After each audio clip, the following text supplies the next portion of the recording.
صدور الفراخ، الستريبس، البانيه بلغة أمهاتنا.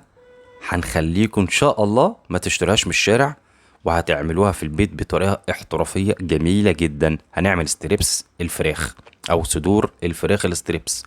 أنا بجيب صدور الفراخ من عند الجزار، هو مقطعها كده فيليه. لكن هي الصح المفروض ان انا اجيب صدر كامل تخين كده واقطعه شرايح طوليه زي ما انتم شايفين كده. ايا كان هنتعامل على الوضع ده ان انا هقطعها شرايح طوليه. خلاص. طيب التتبيله بقى دي اهم شيء في الفيديو بتاعنا.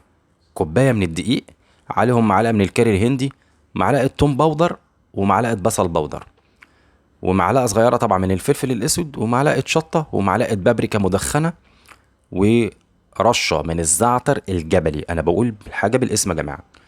ومعلقه ملح، ونص كوب من اللبن. نص كوب من اللبن هيدي غناوه وطراوه حلوه قوي قوي لصدور الفراخ بتاعتنا. وهنزود بقى كوبايه ميه لحد لما نخلي القوام زي البانكيك كده يا جماعه، لا خفيف قوي ولا تقيل قوي.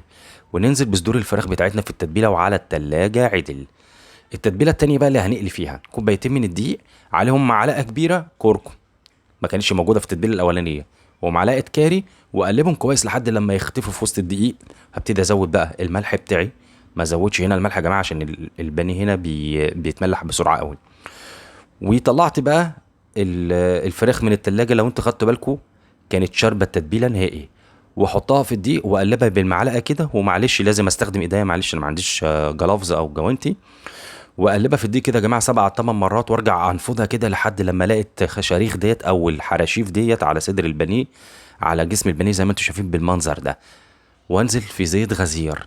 عشان توفري زيت حط في حله صغيره، هيدي معاك ارتفاع عالي وحيز وكميه قليله من الزيت. لو حطيت في طاسه كبيره هتستخدمي زيت كتير. 7 8 دقايق يا جماعه وبيطلع بالشكل الجميل اللي انتم شايفينه ده. تتبيلتين واضحين جدا، الطريقة سهلة جدا، وطريقة القلي بالظبط 7 8 دقايق. ما ندخلش الشوكة إلا لما نيجي نطلعه. موضوع سهل جدا. سلطة الطحينة، فصين توم، رشة من الكمون، ورشة صغيرة من الشطة. لو حابين الشطة مش حابينها بلاش، وهنستبدل بالفلفل الأسود. وندقهم ننعمهم جامد جدا جدا. وابتدي هنا هنزل بالطحينه الاول، ما انزلش بالميه يا جماعه. ليه؟ لان لو نزلت بالميه، الميه لو زادت مني هزود في الطحينه. احنا عايزين اقل نسبه طحينه نستخدمها، فبالتالي بنزل بالطحينه الاول وبرجع احلها بالميه.